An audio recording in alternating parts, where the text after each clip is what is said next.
7.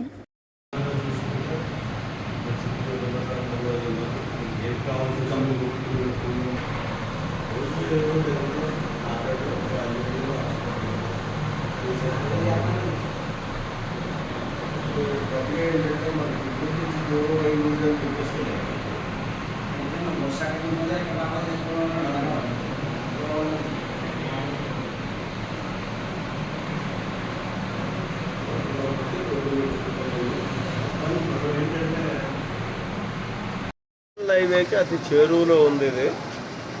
మనకి జగ్గంపేటని దృష్టిలో పెట్టుకుని లాంగ్ అనుకుంటే అలాగా జగ్గంపేట కూడా ఇక్కడ దాకా వచ్చేస్తుంది.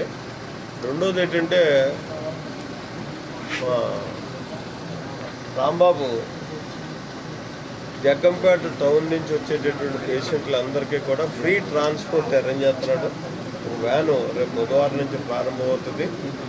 ఇది ఒకటైతే, రెండోది ఇటు నుంచి వెళ్ళే బస్సులు కానీ అటు నుంచి వెళ్ళే బస్సులు అన్నిటికీ కూడా ఇక్కడ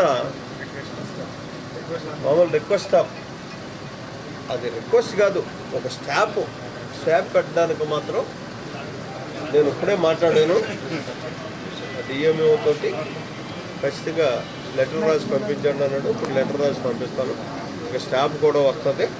ఇకపోయి ఆటోలు కూడా చెప్పాము, మీరంతా వచ్చి ఇక్కడ పెట్టుకోవచ్చురా ఆటోలు, ఇక్కడ కూడా ఇచ్చేసి ఆటోలు కూడా కొంచెం ఫ్రీగా జాగ్రత్తగా తిరగండి, తక్కువ డబ్బులతోటి తిరిగే ప్రయత్నం చేయండి అన్నాం. ఆటో సంఘాన్ని అంతా కలిసి వాళ్ళు కూడా అందుబాటులో ఉంటారు. కాబట్టి ఇది ఎప్పుడు కూడా నన్ను అడిగితే ఇటువంటి ప్రదేశంలోనే హాస్పిటల్ ఉండాలి, ప్రశాంతమైనటువంటి వాతావరణం ఉండాలి. ఇంకా ఇవన్నీ మన ముందు కనిపించే అన్నీ కూడా మొక్కలు ఎదిగి ఇవన్నీ చేసినట్టయితే నిజమైనటువంటి హాస్పిటల్ వాతావరణం ఏర్పడుతుంది ఇక్కడ.